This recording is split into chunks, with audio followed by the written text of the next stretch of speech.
a.m. in New York City. Good morning. I'm Bonnie Quinn with your Bloomberg Brief. Here's what you need to know. Tech euphoria, stock futures extending the rally after indices notched fresh records. Gold set for its 7th weekly gain. The AI spending boom alive and well. Global Infrastructure Partners is said to be nearing a $40 billion deal to buy aligned data centers. And a data vacuum. No monthly payrolls report today as a U.S. government shutdown enters day 3. As Commerzbank officially puts it, the data have gone missing. But it doesn't seem to matter. We do get S&P PMIs later on, and we're also going to get more private data. But this market doesn't even seem to need the data as long as it has partnerships. Fujitsu and Hitachi, the latest to make partnerships with OpenAI and NVIDIA. We're up 1.5% on the Nasdaq 100 already just this week, and it looks like futures are going to power us even higher. The S&P is up 1% week to date, and futures there also higher. Same with the Russell 2000. Let's take a look at yields. We're down about a basis point across the board. The 2-year yield now at 3.55, the 10-year below 4.10. We'll see what happens throughout the day as those data roll in, 9:45 and 10 a.m. Eastern for those data, and also what this tech continued rally does to this market. Again, we mentioned gold having 7 weeks of inflows. Not at its record, but close to it. And then, of course, there are cryptocurrencies to think about. We've had that rally in Bitcoin, 17.1% it's averaged of a rally the last 7 years. So if October is anything to go by, we might see even more gains there. Well, let's get to some individual stocks to watch now for the session. Over to London and Chloe Melly. Chloe. Good morning, Bonnie. Let's start with Applied Materials, which is weaker this morning after the semiconductor equipment maker said that it expects a $600 million hit to revenue from new U.S. export restrictions. So this comes right after the Trump administration dramatically expanded sanctions to capture more subsidiaries of blacklisted companies. And that will have an impact on revenue and earnings for Applied Materials, and that is driving the stock lower this morning. Moving over to Tesla, which is actually rebounding in pre-market trading after shares fell yesterday. The automaker said that it expects there were record sales this quarter, but investors were worried that this would be difficult to be replicating going forward. But this is still rebounding. And then finally, Rumble AI. There's an AI partnership from Rumble. Rumble is an online video platform. There's a new partnership with Perplexity, and that is driving the stock higher this morning. A lot of investor enthusiasm around this new deal. Chloe Melly in London there for us. Thank you so much. And later in the hour, we're going to be catching up with Veronica Clark, U.S. economist at Citi. AI optimism then continuing to push stocks higher as a deal spree rolls on. Shares in Hitachi, for example, surging in Japanese trading earlier. That's after the company announced a tie-up with OpenAI. That collaboration driving broader tech higher in Asia, Fujitsu as well. Let's go to Bloomberg tech reporter Newly Purnell in Hong Kong for more detail. Newly, what do we know about this collaboration? What are they collaborating on, for example? Yeah, OpenAI, of course, much in the news following our great scoop on their new $500 billion valuation. Hitachi, brand name, tech name in Japan. They're going to be collaborating, we understand, on energy, tie-up related to energy and power grid operations, cooling equipment storage, and Hitachi's digital services hub. So we see, again, OpenAI, so much interest in its huge valuation, seen to be a key player in this new world of AI. And it seems to be any corporation that seems to touch with these partnerships, investors seem to be liking what they're seeing. Yes, it's these legacy companies that we haven't really been speaking about in the U.S. for a very long time. Fujitsu, another one, NVIDIA announcing that they'll be expanding their so-called strategic partnership. What are the details there? That's right. Well, Fujitsu, they're talking about collaborating on a full-stack AI infrastructure, and they're talking about agentic AI. So this is the idea, agentic AI, that instead of simply an LLM where you input text and it spits results back at you, there may be these new systems that you ask agents to go out as if you would ask an assistant to go out and actually do things online or in the real world. So here, another new wave we're talking about in the world of AI, these actual agents, and that would be the tie-up with Fujitsu. Newly, thank you so much. Powering this market ahead, that is Newly Purnell there. The U.S. into its third day of a government shutdown, the Trump administration continuing to signal mass federal layoffs are coming, with Press Secretary Caroline Leavitt describing that the number of workers fired will be in the thousands. It's likely going to be in the thousands. It's a very good question, and that's something that the Office of Management and Budget and the entire team at the White House here, again, is unfortunately having to work on today. These discussions and these conversations, these meetings would not be happening if the Democrats had voted to keep the government open. For more, let's bring in Bloomberg's Kasia Klimaszinska, who leads our breaking news coverage in Washington. Kasia, we're still waiting on details on these proposed layoffs. What are we seeing around this shutdown and who it's affecting so far? Unfortunately, we are expecting this announcement at a time now. Caroline Leavitt, the White House press secretary, is having a press briefing today. So we might find out exactly how many people will lose their jobs. As she said yesterday, it will be in the thousands. And President Trump was supposed to have a meeting yesterday with his OMB director to go agency by agency and decide who can be dismissed, perhaps permanently, even as there are some legal experts who say it actually shouldn't be that way. You shouldn't use any money during shutdowns to organize any permanent layoffs. But it could happen, especially given that there are really no talks between the two sides, between Republicans and Democrats.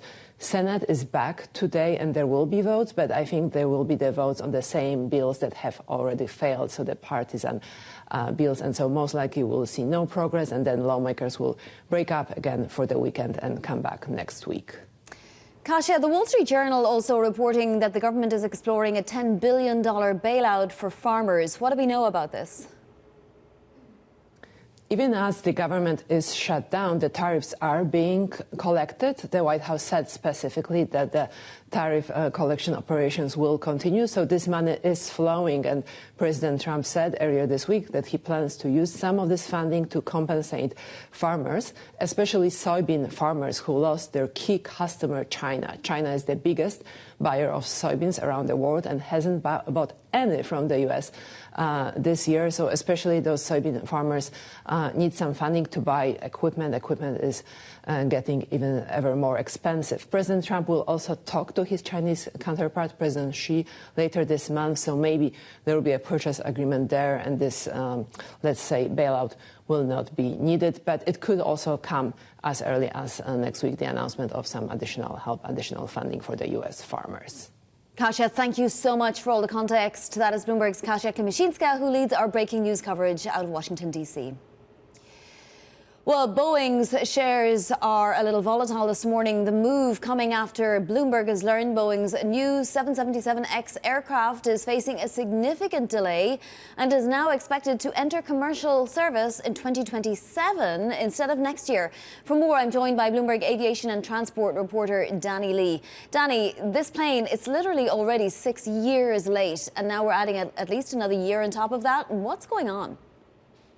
Yeah, Vonnie, good morning. So we are likely to see more delays based on certification delays that Boeing CEO Kelly Ottberg had flagged just last month. And according to Bloomberg sources, this means that these delays that Boeing have not specifically outlined will mean that a shifting timeline from 2026 into 2027.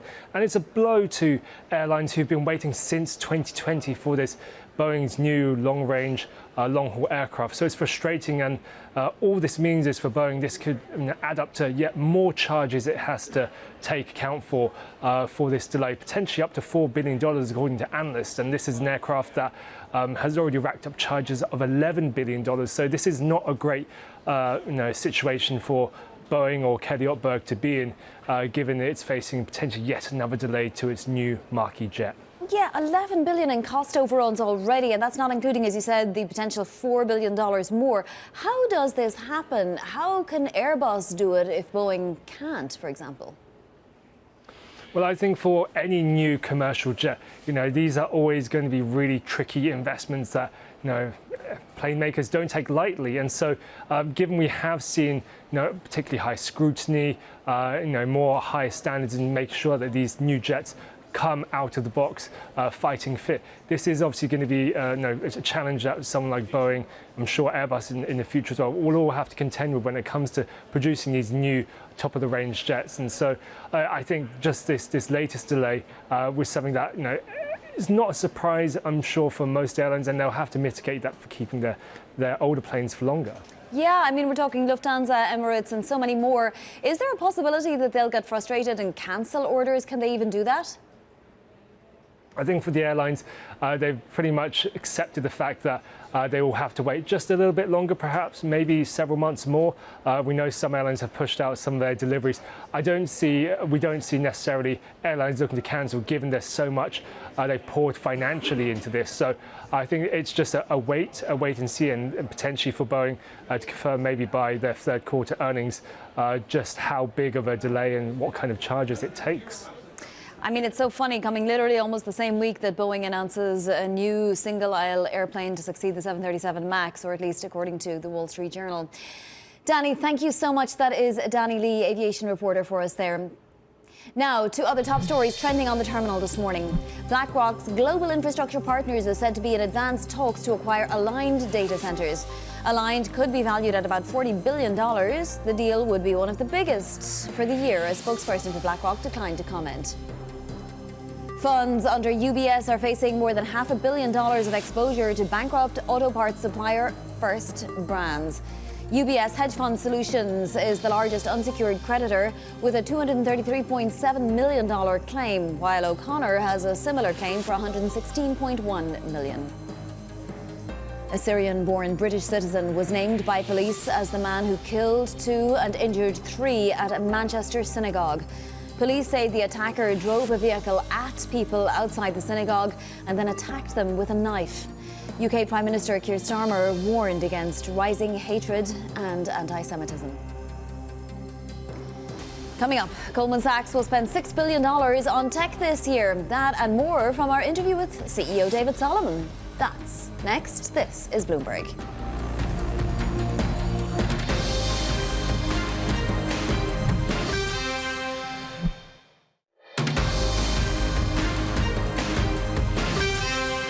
This is Bloomberg Brief. I'm Bonnie Quinn in New York. Goldman Sachs CEO David Solomon is forecasting an acceleration in the U.S. economy into 2026, thanks to tailwinds like tech and stimulus. He spoke to Bloomberg's Tom McKenzie at Italian Tech Week in Turin earlier. Take a listen. The U.S. economy is in pretty good shape, and there are some very, very strong tailwinds that have really had a profound effect, and there are also some things going on that are creating headwinds and are probably leading the economy to underperform its expectation at this time, but I'm optimistic that we're probably going to see an acceleration as we continue to head into 2026. The big structural issue that's kept the U.S. economy going so well is the U.S., and by the way, other developed economies around the world, are running very aggressive fiscal stimulus plays. Governments are spending enormously into economies in the developed world, and that keeps the economy going even when you have other headwinds. Second big macro phenomenon that's affecting the U.S. economy is all of the AI infrastructure build, all the capital spending, all that's going into the ground to support the deployment, the development, the continued growth of AI infrastructure into the enterprise, and that's a big tailwind too. That's balanced on the other side by the implementation of the trade policies, which are still getting absorbed. I think we're seeing, some of the effects from trade, but there's still more to go in terms of really understanding how the trade policy is fully implemented and how it balances growth. And then obviously the world's a little bit more geopolitically fragile, and that has an impact on growth and kind of confidence. But when you balance it all, and you saw the third quarter reading was quite strong, but year over year, from last December to this December, the overall growth trajectory will probably be a little bit less than 2%. And so that's slightly below trend, but still in pretty good shape. And an acceleration into 2026? I think that as the trade policies are absorbed and you have the continued stimulus and the continued kind of tech spend, you've got a pretty good tailwind. I hear as I talk to CEOs that would kind of have their finger on the pulse. Certainly the upper end of the economy is still spending quite strongly, a little bit more constraint on the downside, on the lower part of the economy. But I think the things you have to watch labor. There's no question labor is a little bit softer, and the Fed's watching labor carefully. And, I think you've also got to watch inflation and whether or not the impact of trade is just a one-time price movement or there's something, more significant that comes through, and it's too early to know.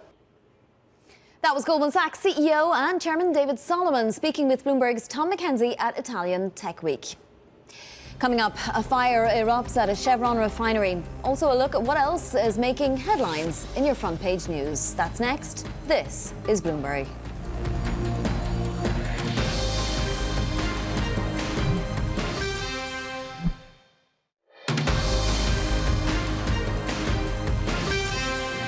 This is Bloomberg Brief. I'm Bonnie Quinn in New York. BBVA is in the final days of its $20 billion takeover attempt of rival Sabadell, having set 50% of shares as a minimum level to declare the takeover successful. Bloomberg's Kriti Gupta spoke exclusively to Sabadell's CEO about whether there's the possibility of that threshold being lowered. I think there's a high probability that they will, but of course that it's only for them to say. But their persistence, sometimes beyond what was expected in terms of continuing with this deal, tends to show that it might take them to make the decision even if they are in the low 30s, if that would happen in terms of acceptance. And the 50 is unattainable for a very simple reason. 40% to begin with. This is the major argument. There are others. More than 40% are retail. If you wanted to know the acceptance level up to today, it's below 1%. And those don't do it the last day. They do it in a gradual manner, and they have been doing it into a gradual manner over the course of the days. And they remain still below 1%. The 80% of which we have knowledge, which are at the same time our customers, and at the same time our shareholders with more than 15 years of average tenure of our shares. And those are not going to tender. And then, of course, we all know the composition, and we are sharing it with the market, and the market has come to the conviction that reaching the 50% is impossible. Furthermore, they said that they would never go below 50, and now they have opened lately that possibility, and they acknowledge that reaching the 50 is very difficult just by their own actions. They have lowered the threshold to 30. They have said that that is a possibility. They haven't actually made that change just yet. At the moment, the threshold is still 50. But to your point, they do have the legal ability to do so. Let's explore the hypothetical scenario that were they to move that threshold lower to 30%, include that second takeover offer. Is there a price in mind of what that second takeover offer would be? There's a huge discussion. What there is certainty is that there is uncertainty of what that price would be.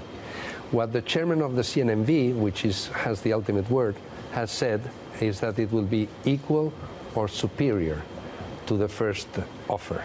Therefore, waiting has a tremendous incentive, even for those who wanted to tender, because they would have not only a potentially higher price, but furthermore, they would have what in financial terms we call a put, which is the ability to tender in the course of 3 or 4 months at a fixed price. So if the price goes down, they will all tender if this second option occurred, and if the price of Sabadell shares went up, no one would tender. So that means that they would even end up at the low end of the 30s and then have to move through in order to get a potentially higher shareholding, which adds even more risk, or that they might have to put on the table up to $12 billion in cash. That's a ton of money. Is that a figure coming from the CNMV?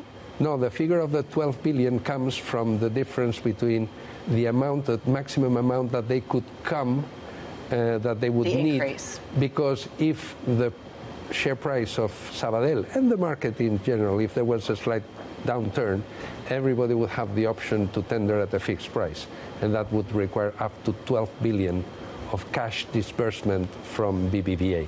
That's a ton of money. Carlos has said that it is impossible that they would require a capital increase.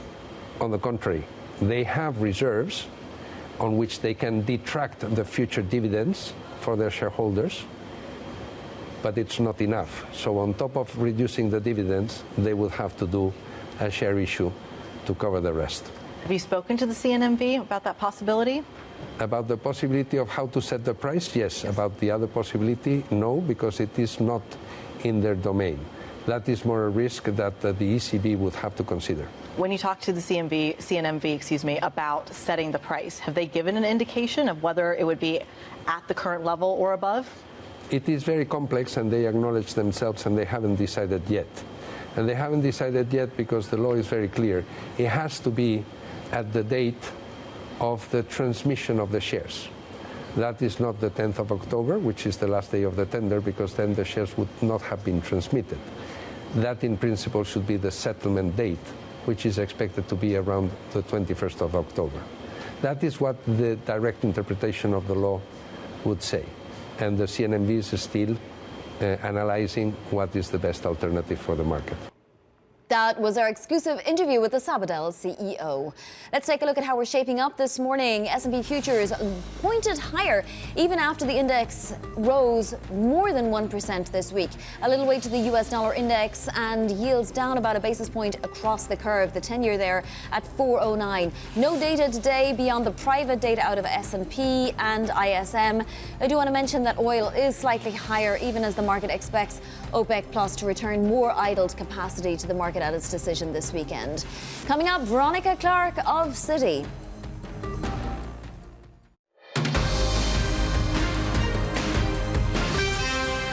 It's 5:30 a.m. in New York City. Good morning. I'm Bonnie Quinn with your Bloomberg Brief. Here's what you need to know. Tech euphoria, stock futures extending the rally after indices notched fresh records. Gold set for its 7th weekly gain. The AI spending boom is alive and well. Global Infrastructure Partners is said to be nearing a $40 billion deal to buy aligned data centers. And a data vacuum. Now, monthly payrolls report today as the U.S. government shutdown enters day 3.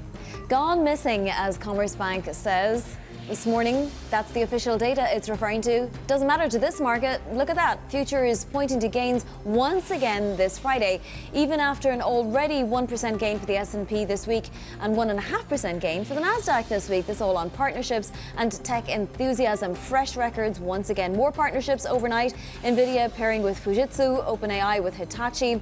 We do have yields ever so slightly lower, down about a basis point across the board. Perhaps the bond market is eyeing this shutdown a little more closely. I do want to point out oil as well, slightly higher today, even as the market expects OPEC to return more idle capacity. Macquarie is predicting punishing oversupply, but let's face it, oil is pretty much in the doldrums already. We also have a potential deal with China. Scott Bessent has been predicting a big breakthrough in the next round of China talks. So there's a lot to watch for. Let's get to some individual stocks that we should be watching now. Over to London and Chloe Melly. Chloe. Good morning, Bonnie. Let's start with Applied Materials, which was weaker in pre-market trading today after the company said that it expects a $600 million hit to revenue due to U.S. export restrictions. So these sanctions, these restrictions will have an impact on the revenue and the earnings for this semiconductor equipment maker and is driving the shares lower this morning. Moving on to Tesla, which is actually rebounding this morning after the shares fell yesterday. So yesterday, Tesla reported really good quarterly sales, but investors were worried that this would be difficult to be replicated now that EV subsidies are expiring. But there's now a reversal in that sentiment this morning for the market, and therefore Tesla is up this morning in pre-market trading. And finally, Rumble, the online video platform, has struck a partnership with Perplexity that will see it integrate its the Perplexity's AI-powered tools into the platform. And this is a deal that that investors seem to be really happy about. And Rumble is up 13% in pre-market trading on the back of this new partnership with Perplexity this morning. It's all about partnership these days, it seems, Chloe. Thank you so much. That's Chloe Melly there in London.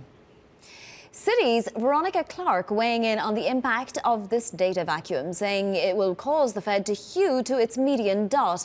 She suggests 25 basis point cuts in October and December based on this, and writes, quote, the economic drag should be limited, but would become more significant if the shutdown lasts more than 2 weeks, or if a large number of federal workers are permanently laid off. I'm pleased to say Veronica joins us now. She's U.S. economist at Citi. What is your best estimate as to what any layoffs will do to the unemployment rate, Veronica? Yeah, I mean, we're still waiting, of course, on clarity on how many workers might actually permanently lose their jobs from the shutdown. Of course, that's really abnormal. We usually don't see that in shutdowns. if it's in the order of something like a couple tens of thousands, it's probably not a huge impact on the unemployment rate. But in an economy and a labor market that is already slowing and people are already struggling to find work, anything is going to add to that increase in the unemployment rate. So the best estimate at the moment for furloughed workers, at least 750,000. What's that going to do to GDP per week, assuming that they will get back pay? Yeah. So usually you don't see a big economic drag from shutdowns, especially maybe early in the quarter when you still have time to make it up during the quarter. But as people start to miss paychecks, which they haven't yet, they will in a couple weeks, that does mean you're at risk of spending cutting back, even if they're being back paid. Certainly if some people are maybe not being back paid, if we get some of those more permanent layoffs, this will weigh on activity over time, maybe something in the order of a tenth or so for Q4. Veronica, if the Fed doesn't know how quickly the labour market is becoming more fragile or deteriorating, should it overcompensate? Is there, an argument for getting ahead of anything that could hit them in the eyes in the future? Yeah, I think that's a fair argument. I think the way that the Fed is looking at this right now is, of course, there's a lot of conflicting signals. There's a lot of dispersion among Fed officials themselves about what should we focus on, inflation risks or employment risks.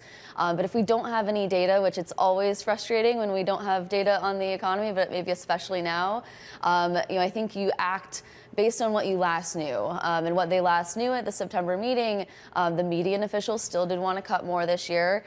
We had seen much weaker job growth. We were less worried about the inflation risk. So I think that keeps them acting on that path, and that's a cut in October. Still, they're data dependent. And you can't be data dependent on 2-month-old data. Will they look to the private sector data that we're getting and make some decisions based on that? Have they had to do that in the past? Yeah, I'm sure they'll rely more on some of this private sector data. It is also probably the case that, if this shutdown really does last so long that we're not getting any of that data before October, a month-long shutdown in itself is going to be a drag on activity. But yeah, we'll be watching the private sector data. Of course, the surveys, ISM we'll get this morning. ADP employment, maybe the Fed would put a bit more weight on that maybe than I would. But certainly we saw, weaker job growth in ADP this week. I think all of that would suggest that, yeah, they're cutting in October. And meantime, we're getting more announcements on more tariffs coming online all the time. And if this shutdown continues to last, we won't get that CPI data in less than 2 weeks, and that will be really damaging, right? Yeah. So we won't know that September data. And in terms of CPI, I'm actually even a bit more worried about the October data that we were supposed to get in November. The September data, the quality of it necessarily shouldn't be impacted by the shutdown. But we do get into issues of if BLS workers are not working in October, you can't go out into the field and collect that October CPI data. So we do run into maybe some data quality issues there. We just have to live with what we will eventually have. And so far, the story has been one that you're seeing maybe some slight tariff pass-through, but it's not been nearly as much as people were expecting a couple months ago. Is there any argument at all for the Fed to do nothing, given that it doesn't have any data to back up what it's doing to the economy by, cutting 25, cutting 50, or, Yeah, I mean, certainly some officials, there is this group of officials who maybe don't want to cut any more this year, want to go, proceed a lot more, cautiously, are worried about the inflation side of things. Maybe they'll be looking more towards, some of the price surveys, which we actually did see ISM prices earlier this week were actually a bit softer. But I think, as markets are pricing essentially a full 25 basis point cut, I think that's the right move. What do you do if you're at Treasury? I mean, there's so many products that are priced off of CPI, right? I'm thinking of the tips market in particular. What happens to all of those products? Yeah, I mean, I think we will still have some data collection going on. We will still have numbers to be able to calculate. CPI does use maybe some third-party data in certain categories. But yeah, this is a frustrating scenario and one that we really haven't had to deal with before. The last time we had a full government shutdown in 2013, it was really just a couple weeks, and we were still able to collect some more CPI data. So if this does last a whole month, this might be somewhat uncharted territory. Now, we have big auctions planned for next week, but is there a possibility that going forward, depending on how long this lasts and how many people are fired, that those auction sizes won't even need to be as large? So I would think that essential functions are going to continue as is. It would be surprising to change anything. So yeah, all of that should stay pretty much unchanged. But it's not really like the government is necessarily saving a whole lot of money in this shutdown, especially because the expectation is that you do back pay workers. Obviously waiting to see, though, if some of those workers could be more permanently laid off, but that would be a very small dent in what would need to be borrowed. David Solomon just told us at Italian Tech Week that he sees the US economy accelerating into 2026 thanks to fiscal stimulus and also, just tech and this tech enthusiasm overall. Do you see anything putting a prick in that in the next couple of months? Yeah, I think I would be a little bit less optimistic. We certainly have that strong AI investment tech story. We've seen that for a lot of this year. That can continue, but I would be worried about the rest of the economy, of course, particularly consumption and the labor market. Consumption is still 70% of GDP growth, and we have seen a softening labor market. And I don't think I buy the argument so much that this was just a temporary slowdown over the summer because of uncertainty. This is a weakening labor market that we've seen for 2 years. This has been hiring that has been slowly falling for 2 years, and that really has not changed. And I think it's a reflection of rates being restrictive, and over time that weighs on growth. And at some point you are worried about the next step in that weakening labor demand is larger layoffs. We don't necessarily expect that or see that right now, but that risk is still there. All right, Veronica, thank you so much for joining us this morning, even without the NFP to look forward to. That is Veronica Clark of Citi. Now to other top stories trending on the terminal this morning. A Syrian-born British citizen was named by police as the man who killed 2 and injured 3 at a Manchester synagogue. Police say the attacker drove a vehicle at people outside the synagogue and then attacked them with a knife. UK Prime Minister Keir Starmer warned against rising hatred and anti-Semitism. Funds under UBS are facing more than $500 million of exposure to bankrupt auto parts supplier First Brands. UBS hedge fund Solutions is the largest unsecured creditor with a nearly $234 million claim. And a fresh setback for Boeing. Sources say the plane maker's 777X is slated to fly commercially for the first time in early 2027 now, instead of next year. The delay could result in billions of dollars in accounting charges. Analysts estimate those charges could run from $2.5 billion to as much as $4 billion. Coming up, Shutdown Day 3. President Trump turns up the pressure on Democrats by threatening to fire federal workers. Details next. This is Bloomberg.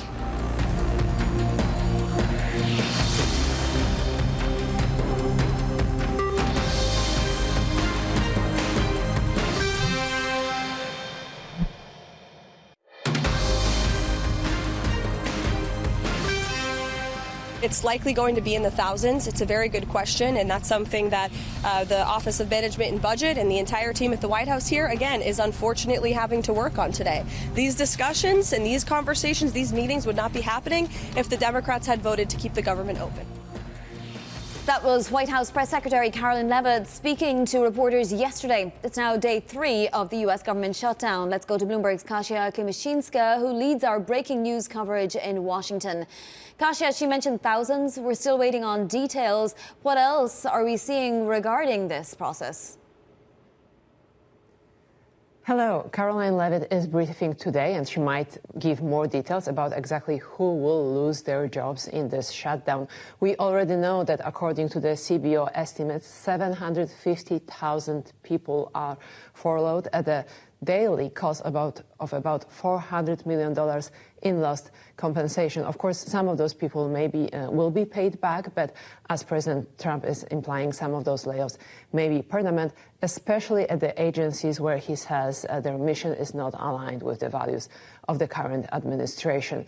As we know, the economic data, for example, is delayed, so we will not see the jobs numbers today. Senate is back, but there are really no negotiations between the two parties, between Republicans and Democrats. Democrats insist that they want the subsidies for Affordable Care Act insurance extended, while Republicans say they want first the government to be funded, and then they can sit down and negotiate about the health care costs. What we did get yesterday was the recent poll that showed, at least according to the Washington Post, that more people blame Republicans and the Trump administration for this shutdown than they do Democrats.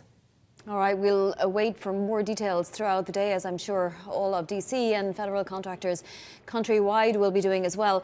I wanted to ask you about this deal, this bailout for farmers potentially. Kasia, the Wall Street Journal reporting the government is exploring it. What details do we know? Treasury Secretary Scott Bessent said that this deal might be announced as early as next week, perhaps on Tuesday, and then Wall Street Journal, as you mentioned, has the reporting that it could be anything between $10 billion and $14 billion for farmers, especially for soybean farmers who used to be selling to China. China is the biggest buyer of soybeans worldwide, but lately has been looking to purchase more from Latin America, from Brazil or Argentina, for example.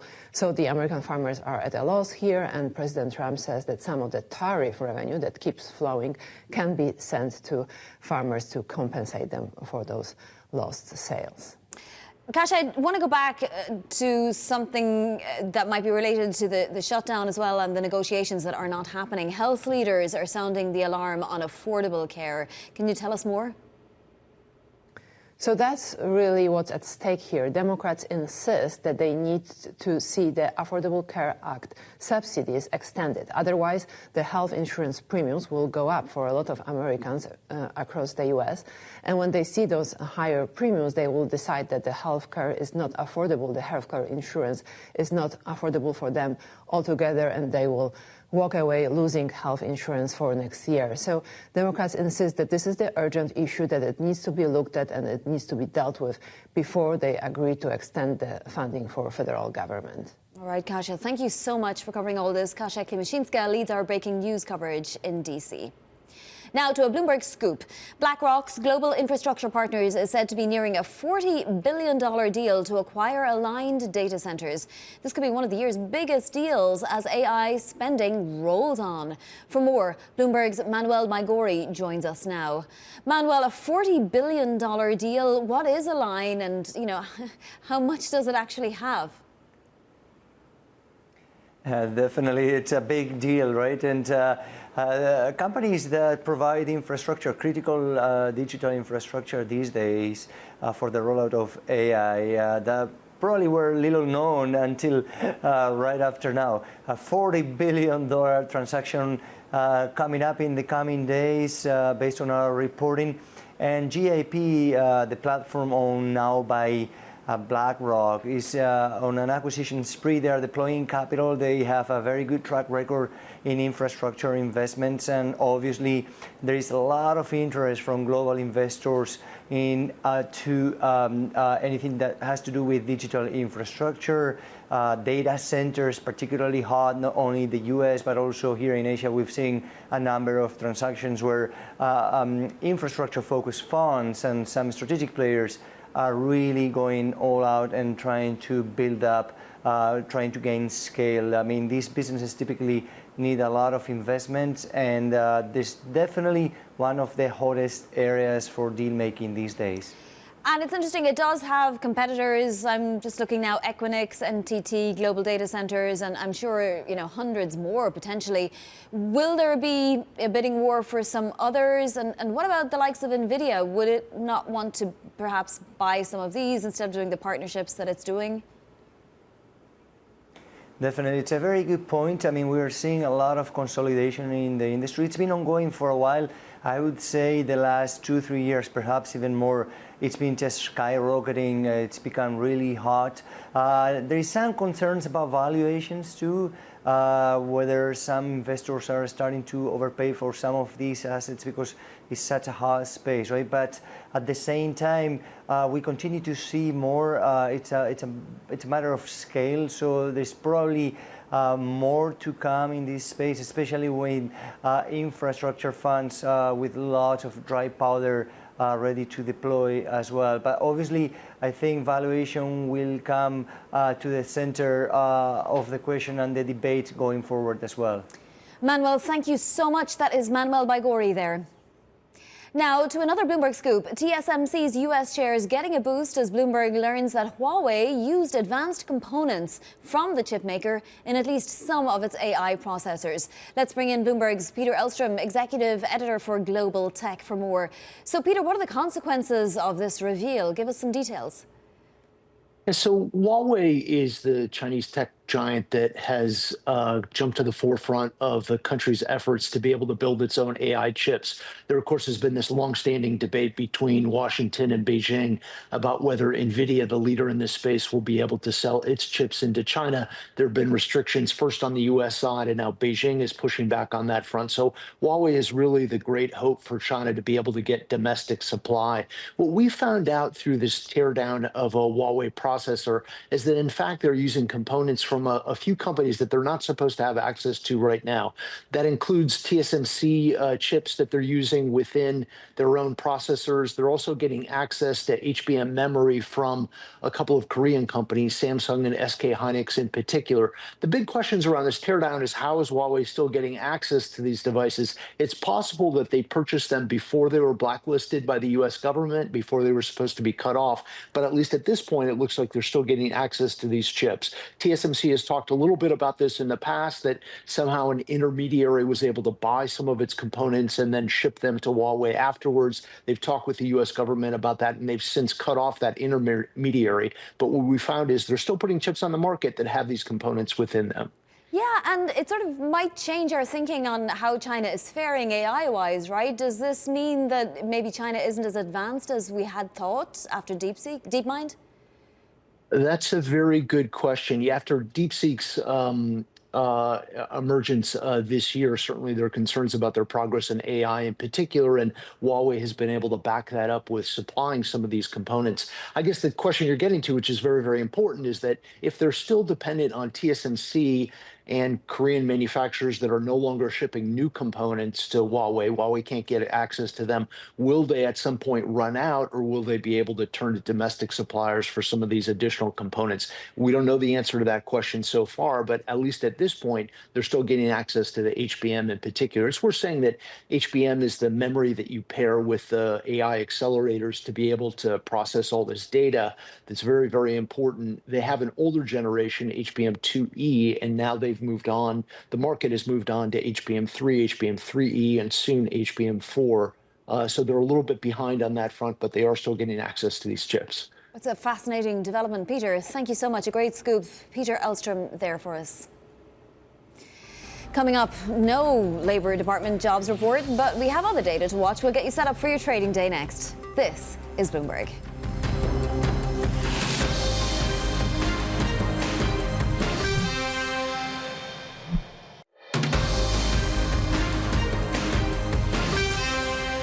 Now a look at what's ahead today. No non-farm payrolls, of course, this morning, but we do get S&P PMI data at 9:45 Eastern, ISM services data at 10 a.m. Eastern time. And a slew of Fed speak throughout the day, starting with the New York Fed's John Williams speaking in a few minutes, Laurie Logan and Philip Jefferson also speaking.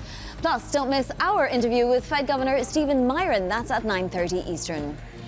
Let's take a look at some pre-market movers. TSMC moving on a Bloomberg report that Huawei has been using components from the Taiwanese chipmaker for its AI chips. Applied Material lower on warnings that expansions of restrictions on exports to China will take another chunk out of its revenue. And Tesla bouncing back. Its sales records yesterday started off pleasing the market, but it ended the session down 5%. That's it for Bloomberg Brief. This is Bloomberg.